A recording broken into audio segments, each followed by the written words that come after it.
I think we're here to struggle and to learn. I don't think we're here to be happy. That's why when we keep going back to the happy argument, I've always found that kind of frustrating and annoying. Yeah. When someone goes, oh, but I want to be happy. Why? Why?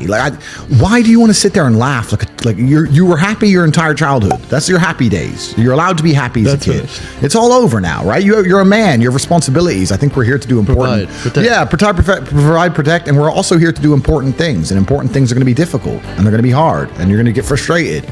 But that's what gives you purpose. I don't see anyone who's chasing happiness. I think that's a very feminine frame. I understand why some women just want to be happy. I don't know how it feels to be a girl because I'm not one. But in my experience, I know women who just want to be happy. Yeah. Girls just want to have fun. Fine. But you're a man, right? And if you're a man, then it's absolutely an utterly different experience of life. I think we're here to struggle. I think we're here to endure pain. Yeah. I think we're here to just see how hard we are to kill. I think that going through terrible things and living through them and coming out the other side is one of the most fantastic things about being human. I think that it's almost like once you understand what life is really about, there's no emotion which isn't enjoyable. The only emotional state which can be seen as detrimental is feeling nothing at all. But if you're sitting at home and you're feeling truly heartbroken, at least you're feeling something, right? And I think that's the whole part of being human.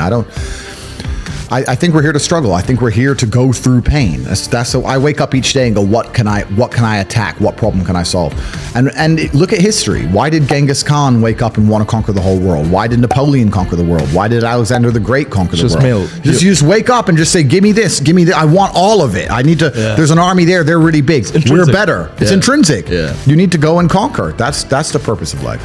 Yeah. But why do you think that we were created here to do you believe that God created us? So why did God create us to struggle? What is it? Because if you don't struggle, you don't learn. Yeah. God created us to learn and understand ourselves and understand other people and understand the world. And what did I say earlier? I said that you don't learn a lesson or you don't appreciate something without pain. So you have to struggle to learn anything. There's only two ways to learn things, the hard way or the harder way. If you're smart, you can learn the hard way. But in my experience, 99% of the planet only learn the hardest possible way. If the lesson's even 85% effective, they'll make the same mistake. It's only when they completely decimate and destroy an element of their life do they sit there and go, oops, now I get it. No. That's how it goes. You're never going to be truly happy in your mind if you go against the teachings of God. I don't care how much money you make. If you're a bad person, you're not going to feel happy. I don't care how much money you make. If you snake people or lie to people or do bad to people, you're never going to feel happy true deep in your heart. True in your heart, we're intrinsically designed to do right and do good. And that's something that God gave us. And when you have that, you understand that that's more important than anything else. So these people who are up here promoting degeneracy, saying, take Percocets and bang girls and drink vodka and you're going to be great. I drink. I'm not saying I don't drink, but that's not my message, right? Yeah. And those people are never truly happy, and they're trying to purport that and convince people to do the same, so that the whole populace is never truly happy. And like I said, now we go in circles. We've already discussed why they don't want us to be happy. Exactly, so that's why. I don't believe in the societal paradigms in which they have tried to construct this idea of happiness. I don't believe or subscribe to the way that happy and sad is currently understood by the masses of the population. I think if you are anything less than absolutely distraught, you are happy. You're a version of happy.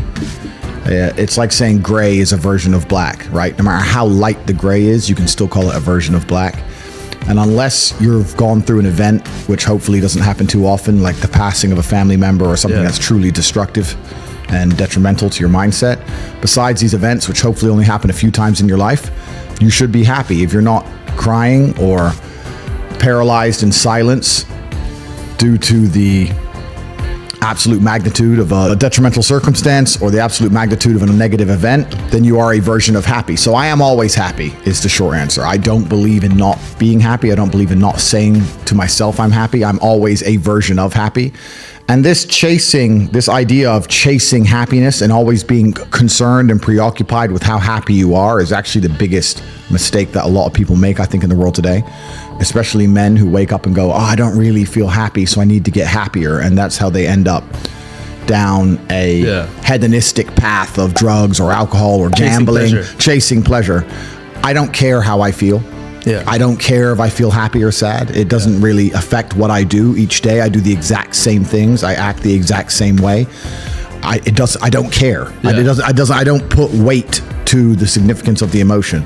So I always consider myself a happy person, but if I woke up and I was slightly less happy one day than another, it wouldn't affect anything I do, and I wouldn't put any relevance to it. I'm human, and that's life. And so am I any happier now that I have hundreds of millions of dollars than before I was broke? Yeah. Not really, but I was never unhappy. I'm the same state that I was then, that I am now. I have work to do, and I will do it. It's as simple as that. Yeah, very well put. Yeah, no, but you're right. Definitely, I've heard like the chase for happiness, and the more you try to seek happiness, the more you're enforcing yourself that you're not happy. Well, also, there's no light without dark, and there's no joy without pain. You can't have a rainbow without a little rain. Exactly. And no matter how hard you chase pleasure and happiness, there's going to be dips and troughs in between. There's going to be come downs and downtrends, and you're going to have the juxtaposition between that time you were laughing your head off and acting giddish like a child, and the time that you feel depressed as such. And I think it's much better to just adopt a very disciplined, stoic mindset. I'm always the same base level of happy regardless. If I lost all of my money today, I would be the same happy. Mm-hmm. If my net worth quadrupled, I'd be the same happiness. Yeah. As long as I am alive, which is a struggle, unfortunately, in the current climate, but as long as I'm alive and the people I care about and love are alive, and as long as God gives me the honor of doing my duties and providing for the people I care about, as long as I get to wake up and know that there's a whole bunch of people in the world who need me, and I get to work hard to please them and do good for society and good for the world, then I'm a vessel of God, and I'm happy enough to survive. That's all I look at it as. I don't ever consider how do I feel. That doesn't cross my mind. I have things to do. I have things to do. You're too busy to think about that. I'm too busy. I have things to do every single day. I have very important things to do, and how I feel really is not going to affect how I complete those tasks. Right. And when I speak to men, they say I'm unhappy or I need to be happier. I think that's absolutely the wrong frame of life. You're a man, you have duty, you have honor, you have things you should be doing regardless of how you feel. And the people who are perma-obsessed with happiness or sadness, I just think it's the wrong paradigm to view the lens of life. I think you should get up and do what needs to be done. Yeah, man. You're a positive influence, man. I don't know what's all the stuff, man. You're just reinforcing positivity in people. I'm absolutely a positive influence, and that's the problem. The key word there is influence. The reason the Matrix has attacked me is because of that. It's because I am an influence. Yeah. And when they don't like influence. They don't like influence because I've not sold my soul. They don't control me. And normally when you become massively influential, they control you. You either sign a contract, or you're a sponsor, or you're a manager, a record label, whatever. They have some kind of leverage over you to make sure you only say what you are supposed to say. I'm an individual which they do not control. I have mass influence over the population of Earth. Yeah. And when you have somebody like me who is principled, who has morals, who believes in God, who will not sell their soul, will not promote degeneracy, who also has mass influence, they see me as a threat, because they say there are certain agendas which he will not promote because of his morality. Right. And we need immoral people who have sold their souls absolutely and completely, so they'll enforce the slave programming amongst the population. So they see me as a threat because of my mass influence. And me being positive in and of itself is also a threat to the establishment, because they don't want people to be happy. They want you to be semi-depressed and sad and miserable, because when you're sad, you're self-obsessed. And you're distracted. You're distracted and you're self-obsessed. When you're sad, you're sitting at home, me. It makes you very selfish. You don't care about your community when you're sad. You don't care about your country when you're sad. You don't care about the injustices of the world when you're sad. You don't care about trying to actually go and make the world a better place, because you're too busy thinking about yourself. So they want you miserable, semi-depressed, sad, unhappy, so that you can sit at home and accept them doing whatever they want to the planet and other people without ever talking or standing up or doing the right thing. If you're happy and motivated, you're going to be far more likely to fight against injustices. So the fact that I have mass influence and I can just make people feel better is a threat to them. They don't want me to make people feel better. They talk about men's mental health and pretend to care, but when I come along and genuinely help and stop people from committing suicide, they delete me. They don't want that. They want everybody semi-depressed. They want you miserable. They want you distracted, so that you're too busy crying your eyes out in a room somewhere, or sitting in deep thought, worrying about this girl who left you, so they can just continue to run the world, which is what's happening right now. We're currently in a fight of good versus evil. It's genuinely that serious. This is whether it's the Bible or the Quran or any superhero movie, this is the battle of good versus evil. And anybody who's who doesn't see that every armed conflict on the planet, the conflict for our minds, the way the Matrix is attempting to control us, this is genuinely a battle of God versus Satan. And if you think that you can just sit idly by while these two titans go to war, and you're not going to end up caught up in the crossfire, then you're absolutely and utterly ignorant at best, a coward at worst, and I think it's most likely cowardice. We're in the middle of the greatest battle that humankind has ever faced, and unless people stand up and actually try and fight hard for good and for God, then we're going to end up in absolute tyrannical slavery. Yeah. This is the thing that I don't truly understand. If I'm unhappy with something and I'm uncomfortable with something, I fix it. Yeah. That's endless motivation, which I don't truly believe in as a concept, but that's endless fuel for the fire. Right. If I was unhappy with something about myself, regardless of what it was, I would be able to take all of that discomfort and turn it into endless energy to get the problem fixed. Yeah, exactly. But these people seem to it's okay to be unhappy. Yeah, well, these people seem to sit and say, I'm really unhappy with X, but then stay doing X. So I don't believe they're truly actually unhappy. What you'll notice if you live life long enough is that somebody will sit and say to you, I'm unhappy being a loser. You say, why are you a loser? I just sit at home and play video games 7 days a week. And you're like, okay. And maybe 3 days of the week they're unhappy doing that. Yeah. And that's the time they email you, and that's the time they want to make a change. But 4 days of the week, they don't really, it doesn't really bother them. Yeah, it doesn't really bother them. Because if it bothered them 7 days a week, guess what? They would fix it. Correct. Yeah. So I have very little sympathy for people. And that's not because I'm not a nice person, but it's because I've been so hard on myself, and I've been through so many things that were difficult, and I've been through so much pain and trauma myself, some of it self-inflicted, some of it given to me by God to make me a better person. But I've been so difficult on myself. It's very hard for me to look at somebody who's refused to be difficult on themselves and see them as my equal or feel sympathy or pity for them. Why would I feel pity for somebody who took the easy route when I took the hardest possible route? Yeah. I took the hardest possible way to be the man I am, and you were too big of a and now you want me to feel sorry for you? I don't feel sorry for you. Yeah. I don't feel sorry for these people. And because as a man, you can be anything you decide you want to be. That's the beauty of being a male. You can build your character completely from the ground up, just like a video game. Every single thing about me that people respect, I built. I was not born a world champion kickboxer. I was not born this intelligent or intellectual. I was not born this rich. I was not born this strong. I was not born this confident. I was not born this interesting. I was not born this charismatic and humble and gorgeous and tall and strong and sexy. I was not born none of these things. I became these things myself, so I deserve all the spoils of war. And anybody who decides they don't want to work hard enough to become those things, then they deserve to sit and accept they're my inferior. Yeah. That's their problem. Yeah, so I missed my father's funeral because I just moved to Romania. I had just invested every single penny I had in this enterprise. I was now the oldest man alive in the Tate family. I had to look after my mother and my siblings and take care of people. I had to make a choice. Do I fly back to America and spend money and time and go to this funeral and, waste a few weeks? Or do I sit here and just focus on this enterprise and make sure that it cannot fail? And we talked earlier about speed. Most people go, it's only 2 weeks. It's only a week. It's only a week. The people who say it's only a week are the people who are broke. They don't value time. That's the reason you're all poor, because you say it's only a week. So, it's tomorrow. Oh, I'll do it later. It's only an hour. It's only a day. It's only a minute. You are competing against people like me. We do not waste a second. So I had to make a decision. And I decided that as the oldest man in the family, it's more important that I achieve financial stability for all of us than to go and pay respects to my father and his funeral, because I paid respect to him every single day of his life, and I pay respect to his memory every single day now, and I pay respect to him by being monumentally successful. The reason my father is talked about and discussed at length is because of the absolutely amazing son I've become. Yeah. I am keeping him alive forever by working so hard, by becoming so unique and individual and fantastic and humble. The world asks me about my upbringings, and then my father's memory is kept alive. So I know I made the right decision, and I know he's happy with the decision I made. Yeah. A lot of people would have gotten emotional and decided, I had to go to the funeral and had a breakdown and went to the funeral and been sad, etc., etc. And you did what your dad thought. I did what I was taught to do, which is perform. Yeah. That's what I was taught to do. I was upset, obviously. I was sad, obviously. I was heartbroken, of course. But I took all of that energy, and I worked harder than I've ever worked. I worked 22-hour days for months because I couldn't sleep. Yeah. And I became one of the most successful people on the planet. Would you say that's how you get over a tragic loss like that?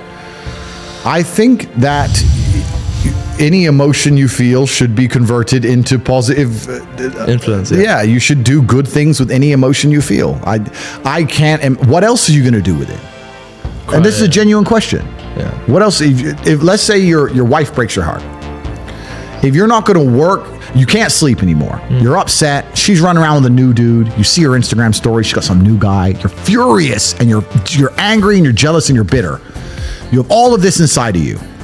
but you're not going to go to the gym and work hard and become so fantastically in shape and so rich and so powerful that no girl ever leaves you again. You're not going to do that. No. What are you going to do with it? Text her? Try and explain to her? She doesn't care. Like, you can write the most perfect English. You can write the most beautiful words ever constructed. Forget Shakespeare. You can do, it doesn't matter. She doesn't care. She just doesn't care. She's distracted. She forgot about you. She forgot about you. So what are you going to do with all of that inside of you if it's not positive? Well, it's going to consume you and you're going to end up self-destructive, or you're going to embarrass yourself, or you can take all of that and put yourself in a position where it never happens to you again. Yeah. Those are the choices. So what's the most intelligent choice to make? Yeah. You know, I don't understand how many humans function in the world today. I don't get people who don't think like me. I don't understand it. I'm like, well, then how have you survived this long? Life is hard. Life is difficult.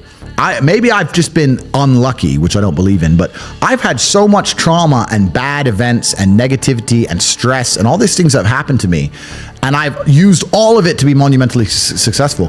If I wasn't that way inclined with the workload that God put on my shoulders, I'd just be in a ditch somewhere. Yeah. I just would have killed myself by now. Like, I don't understand how people are functioning. If you're not thinking like me and you're going through life with any other mindset, you've been extremely fortunate that God smiled on you and allowed you to sit around most of the time doing jack shit, and you have yet to be punished for that. Yeah. I could never have lived that life. If I was a bit lazy or a bit, or I was a bit of a snake, or if I lied to people, I'd be dead by now. Yeah. Like, so a lot of these people are just absolutely and utterly blessed by God that they managed to go through life with such a non-competitive mindset and they still breathing. Like, I don't understand how people can think any other way. Yeah. I've spoken to dudes and like, I had a bad couple months. Why? Oh, my girl left me. You've wasted months?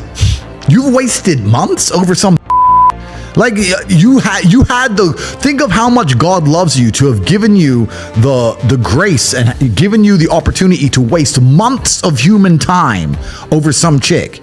Like, talk about blessed head to toe. If I waste months, empires are going to collapse. I'm going to end up in a cell or dead if I waste months. I have things to do every single day. I can't waste a second. Like, these people are just absolutely infinitely blessed, and their mindset is a product of that because they're spoiled children. Absolutely spoiled children. If you're going through life with any other mindset besides a hyper competitive one, where you are capable of competing with some of the most dangerous men on the planet in all their forms, me and my network, and also my competitors. If you don't have that mindset, then you have to understand that you are spoiled. Yeah. You're spoiled by your reality, because there's a whole bunch of people out here daily who fail. There are men out here who fail daily, and they have yet to feel the true consequence for it. They fail to go to the gym when they know they should have gone to the gym. They fail because they forgot their keys and it took them 10 minutes to find them. They fail because they replied to a question they got sent on WhatsApp the wrong way. They fail because they didn't smile when they were supposed to. They didn't say please and thank you to that person who helped them. They fail because they didn't say hi to that girl who's looking at them out the corner of their eye. They just fail perpetually. They go through life missing every opportunity and just failing. And somehow we've built a society which is so soft and God is so giving and so graceful that they still have a place to eat and somewhere to sleep, and they're still surviving. That shows how nice God is, because before this society, truthfully, if you were that level of failure, you would be dead. Survival of the fittest. It's survival of the fittest, and none of these men out here are fit. No. Their mindset isn't fit. Their reality isn't fit. They're failures. Physically, mentally. They're failures, and they're just failing every single day. I'm like, oh, but you know what? Tomorrow I'll go to the gym. Yeah. You've been failing your whole life. That's all you've done is fail. And then you sit and wonder why people like me absolutely and utterly outcompete you. It is so easy to become a top tier male in the world today because the competition is so ridiculously low. There are 2% killers like me, and everybody else is amateur, head to toe amateur. They can't even pay attention to anything. They can't try anything. They're amateurs. And it's really mind-blowing to me because I've tried with all of my computational power to imagine having a mindset different to mine. And I just can't see a reality worth having. I can't see a reality worth living. I can't see how you're going to build a life worth experiencing if you have any other mindset. I can't see it. Yeah. I've never met somebody with a fantastic life who did not completely and utterly believe in themselves. I've never seen somebody massively succeed and they didn't believe in themselves, ever. I've never seen somebody who just allows life to happen to them and become blown off course by some sadness, end up doing massively monumental and important things. I've never seen it. It's never happened. It does, and it's never going to happen because it's competitor. It's like crypto. It's player versus player. Right. And there's people like me out here. So when that When that breaks your heart and you take a few months off and she ends up on my jet and I get rid of her and I don't give a shit. It was because you never took those months off. You're always working. Yeah, that's right. And if she leaves me afterwards, let's say she just likes to leave men, I don't care. Yeah. I'm still working. You're still crying. You can't possibly ever beat me. I'll continue to beat you into eternity, as will my bloodline. You will sit and pay the price for the rest of your human years. Even your ancestors above you are disappointed in you, and your offspring for the rest of your lineage will look up and say, my great-great-great-grandfather was a loser because I broke his heart, and now we've been broke ever since. Yeah. That's the reality. God has given me an endless source of power. And when people come to me and say, oh, this happened, I'm really sad, or my heart broke, or this bad thing happened to me, I say, good. Thank the Lord that he's given you this endless source of motivation. You're wasting it. Yeah. That's your problem. But it's been given to you. Nitrous oxide has been given to you. You just have to use it in the correct way. So I'm the luckiest man in the world because all the bad things that happened to me have given me all the building blocks to become the most fantastic man on the face of the planet. I think that a strong body is a strong mind. Yeah. I think that going to the gym is important for your mental health. It is for me anyway. I train absolutely every single day. I am not on any kind of steroid. I'm not on TRT. I'm not on testosterone replacement therapy. Yeah. I'm not on any kind of pill. I don't even take creatine. I don't take protein powder. Nothing. I think one of the biggest mistakes a man can make is to judge his life. Let me reword this. I think a man should have absolutely no interest in whether he's actually happy or not. If I wake up and I'm unhappy, I will do the exact same things as if I am happy. I will go to the gym the same. I will work the same.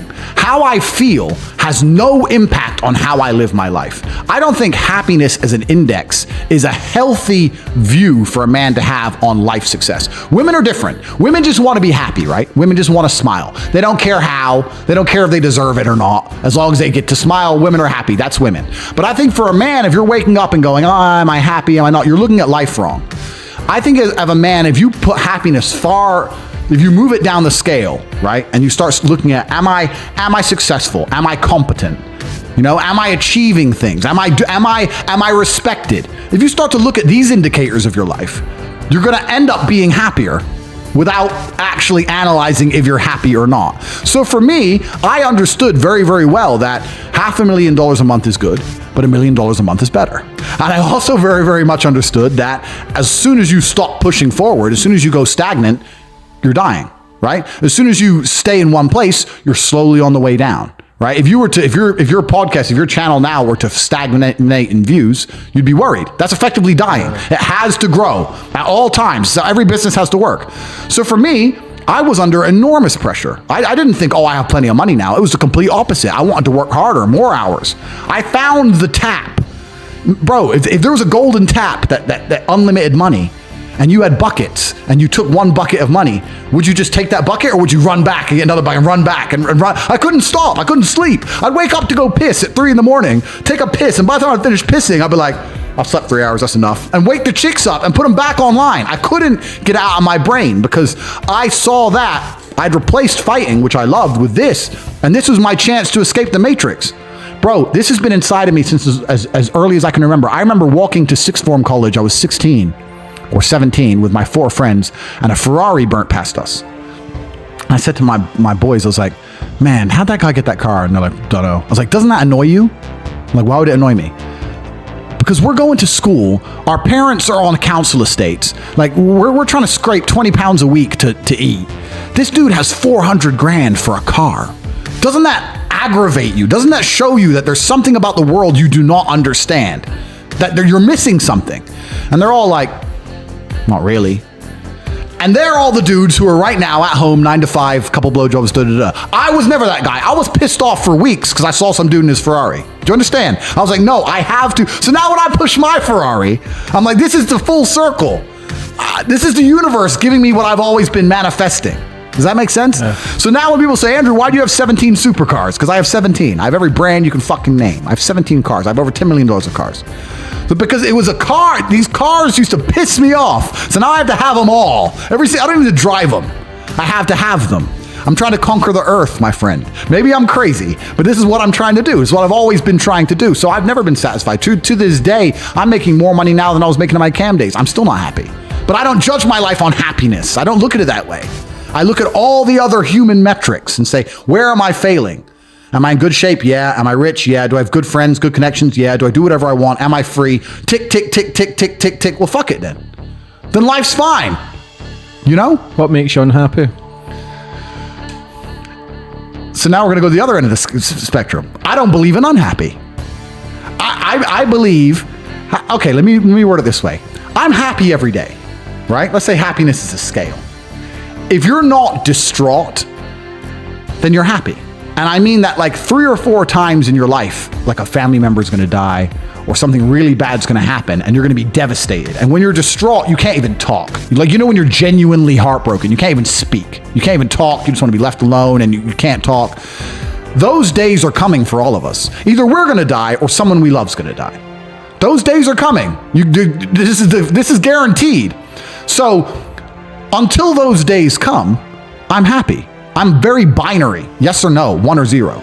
Unless I'm distraught, I'm happy. Now, happiness can be a sliding scale, right? I can be less happy some days than others, but I'm still happy because I'm not distraught.